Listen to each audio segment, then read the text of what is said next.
छोटी सी रिक्वेस्ट है, अगर आप इस वीडियो को देख रहे हैं तो प्लीज़ इस वीडियो को हर एक दिल्ली यूनिवर्सिटी के, चाहे एसओएल का स्टूडेंट हो, रेगुलर का या एनसीवेब का, शेयर ज़रूर करें हर एक बच्चे के साथ, चाहे किसी भी ईयर का वो हो। मेरी इस वीडियो में कई कई बातों का आप लोग फीडबैक दे सकते हैं कमेंट सेक्शन में। अगर आप मुझसे एग्री हो, डिसएग्री हो, जो भी आपकी फीडबैक है आप कमेंट सेक्शन में दीजिए, बिल्कुल स्टैंडर्ड लैंग्वेज में। मैं इस वीडियो में क्या बात कहना चाहता हूँ, आइए समझते हैं।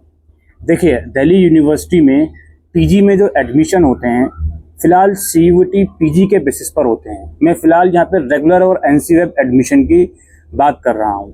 2 साल से सीयूईटी पीजी मैंडेटरी हो गया है। मेरिट बेस वाला जो एडमिशन का क्राइटेरिया था वो ख़त्म हो गया था।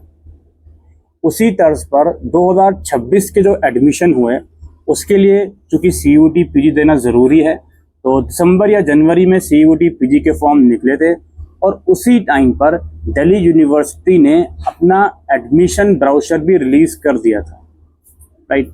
और उस एडमिशन ब्राउचर में दिल्ली यूनिवर्सिटी ये बात कहती थी कि admission as usual PG courses में रेगुलर और एनसीवेब में सीयूईटी पीजी के आधार पर ही होंगे। अब जो बच्चा डीयू से ग्रेजुएशन कर रहा है, 3rd ईयर में हो या 4th ईयर में हो, वो उस प्रोस्पेक्टस को देखकर यही समझेगा कि भाई हमारे जो एडमिशन है वो सीयूईटी पीजी के आधार पर ही होंगे। हाँ, उसे इस बात की ज़रूर नॉलेज थी क्योंकि ये बात पहले ही बता दी गई थी। मैं 4th ईयर में हूँ तो मेरा पीजी जो है वो 1 साल का ही होगा, लेकिन सीयूईटी पीजी मुझे देना पड़ेगा। अब ये सारी चीज़ें हो गई। जनवरी के मंथ में पीजी का बुलेटिन निकल गया, सीयूईटी पीजी के फॉर्म निकल गए। मार्च के मंथ में सीयूईटी पीजी का एग्ज़ाम हो गया, राइट। उसके बाद रिजल्ट भी आ गया सीयूईटी पीजी का, और अब जो डीयू के काउंसलिंग फॉर्म हैं पीजी के वो भी रिलीज़ हो चुके हैं। जब ये काउंसलिंग फॉर्म रिलीज़ हुए थे तो दिल्ली यूनिवर्सिटी ने एक नोटिफिकेशन रिलीज़ करा। उसमें ये बताया कि जो ऐसे स्टूडेंट हैं जो 1 ईयर पीजी के लिए एलिजिबल हैं, उन्हें CSAS में रजिस्ट्रेशन नहीं करना, उन्हें सीयूईटी पीजी नहीं देना। उनका एडमिशन मेरिट के आधार पर होगा। मेरिट के आधार पर जो वाली बात है, ये जो डीयू के आप कह सकते हो डीन ऑफ एडमिशन है, उन्होंने यूट्यूब वगैरह में, इंटरव्यू वगैरह में ये बात कही थी कि जो 4 ईयर वाला ग्रेजुएशन बच्चा आ रहा है, डीयू वाला, मेजर जिसने जिस सब्जेक्ट में करा है, अगर वो उसमें 1 ईयर पीजी करता है तो मेरिट के आधार पर उसमें एडमिशन होगा। लेकिन औपचारिक तौर पर, ऑफिशियल तौर पर ये जानकारी डीयू ने कब दी? मिड मई के अराउंड, जब उन्होंने CSAS काउंसलिंग के फॉर्म रिलीज़ करे। उसमें वो लोग बोलते हैं जो बच्चा 2 साल वाला पीजी करना चाहता है, जिसने 3 साल की ग्रेजुएशन करी है या इवन 4 साल की करी है लेकिन किसी दूसरी यूनिवर्सिटी से करी है, तो उसके लिए पीजी 2 साल का होगा। सीयूईटी के आधार पर CSAS का फॉर्म भरिए। लेकिन जो बच्चा 1 ईयर वाला पीजी करना चाहता है, उसमें केवल डीयू के ही बच्चे एलिजिबल होंगे, 4 ईयर वाले, उसमें सीयूईटी पीजी या CSAS का कोई योगदान नहीं है। ये बात यूनिवर्सिटी बता रही है मिड मई में आके। अब इसमें बहुत सारे ऐसे स्टूडेंट हैं जो 1 ईयर वाला पीजी करना चाहते हैं, 4th ईयर में करंटली हैं दिल्ली यूनिवर्सिटी में, क्योंकि पहला ही बैच है ये। उन्होंने सीयूईटी पीजी दे दिया उस टाइम पर। सीयूईटी पीजी के लिए पैसे भी उन्होंने पे करे, 1000-1500 जितने पे करने से, और सीयूईटी पीजी की प्रिपरेशन भी करी।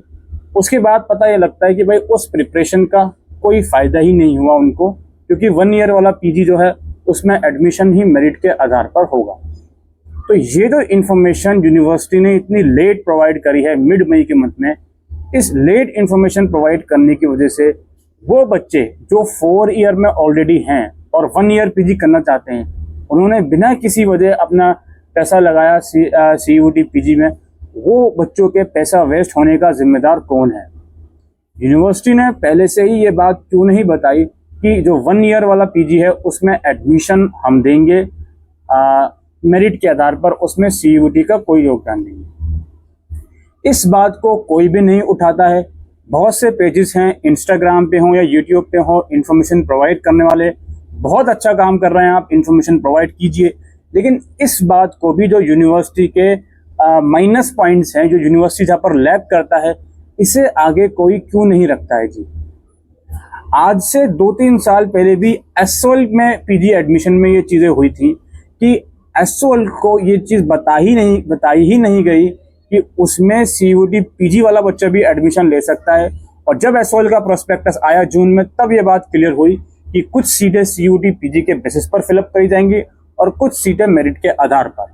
अब जिस बच्चे को केवल एसओल का टारगेट करना था उसने CUET PG नहीं दिया था, अब उसके ग्रेजुएशन के मार्क्स भी उतने अच्छे नहीं है, वो वहां पर बच्चा काफी गिल्ट महसूस कर रहा था 2-3 साल पहले कि अगर ये बात पहले ही एसओल हमें बता देता तो हम भी CUET PG देकर आते और उसके मार्क्स के आधार पर एसओल में PG में एडमिशन लेते। लेकिन यहाँ पर यूनिवर्सिटी हमेशा लैग कर रही है। क्यों लैग कर रही है ये बातें समझ में नहीं आती। इस बात की अभी तक कोई भी क्लैरिटी नहीं है कि NCVEB में भी जो एडमिशन है 1 ईयर वाले PG में, उसमें वो लोग 4 ईयर वाले बच्चों को मेरिट के आधार पर एडमिशन देंगे या नहीं। क्योंकि NCVEB का नोटिफिकेशन अभी कुछ टाइम पहले रिलीज हुआ था, उसमें केवल CSAS का जिक्र है, उसमें 1 ईयर वाला PG मेरिट के आधार वाला एडमिशन का जिक्र ही नहीं है। तो यूनिवर्सिटी मिस इन्फॉर्मेशन दे रही है, कंप्लीट इन्फॉर्मेशन नहीं दे रही है। क्यों नहीं दे रही है ये बातें समझ में नहीं आती। एक तरफ तो 1 ईयर वाले PG में आप केवल DU के स्टूडेंट को ही एलिजिबल रखते हो, दूसरी तरफ उन्हीं को पूरी जानकारी नहीं दे रहे हो आप कि भाई आप अगर 1 ईयर वाला PG करते हैं DU के स्टूडेंट तो आपका मेरिट के आधार पर एडमिशन होगा, आपका CUET का कोई लेना देना नहीं है, CSAS रजिस्ट्रेशन का कोई आपका लेना देना नहीं है। तो ये बातें हैं जो यूनिवर्सिटी को खुलकर सामने रखनी चाहिए, इसे मैं इस वीडियो में कहने आया था।